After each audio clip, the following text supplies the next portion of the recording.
Mga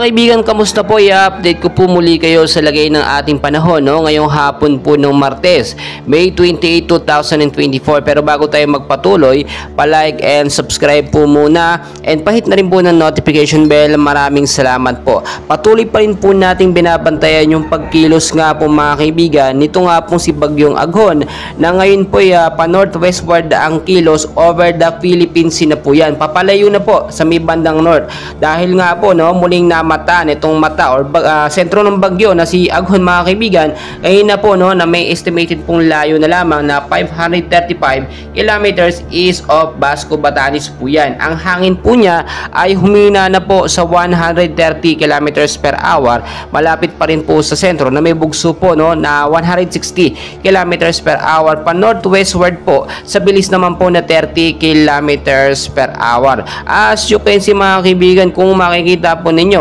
sa ating pinaka live radar ay posible pa rin pong magkaroon ng pag-uulan sa ilang bahagi nga po ng Metro Manila, Luzon, Visayas at Mindanao dahil sa extension or dahil sa trap po nitong low pressure area or si Bagyong Aghon nga po na ngayon ay papalabas na ng ating Philippine Area of Responsibility. Severe winds po ang posibleng maranasan sa ilang bahagi po ng Batanes, Cagayan, Isabela, Ilocos Region, Central Luzon, Metro Manila, Calabarzon, Mimaropa, Bicol Region, Aklan at Antique po yan mga kaibigan.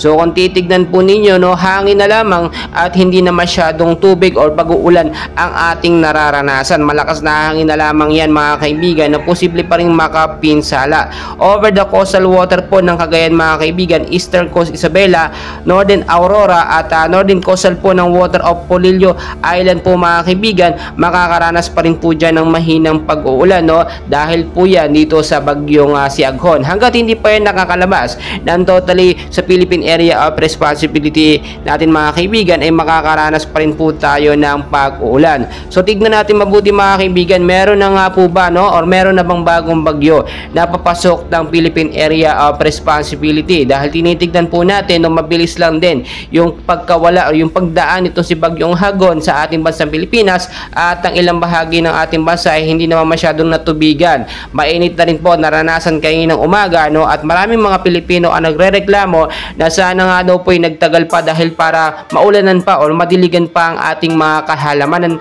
or kalupaan. So as you can see mga kaibigan sa ating pinaka live radar, mga cloud cluster lamang po or mga kumpol na kulapan ng ating binabantayan dito po sa may bandang silangang Mindanao mga kaibigan. Diyan po madalas nang gagaling or dumadaan yung mga bagyo. So ito mga cloud cluster ito may posibilidad nga ba na maging low pressure area or maging bagyo in the next 24 to 48 hours. As of now mga kaibigan, wala pa namang malinaw na monitor, hindi pa ito masyadong kumikilos. Pero once na pumasok or gumalaw ito from 30 to 45 kilometers per hour ay maituturing na po natin ito na active low pressure area. But as of now, wala po itong direktang epekto sa ating bansa Pilipinas. So mga kaibigan, dyan lamang kayo. Mamaya may update po muli tayo sa lagay ng ating panahon. And please huwag niyo pong kalimutan mag-like and subscribe. Maraming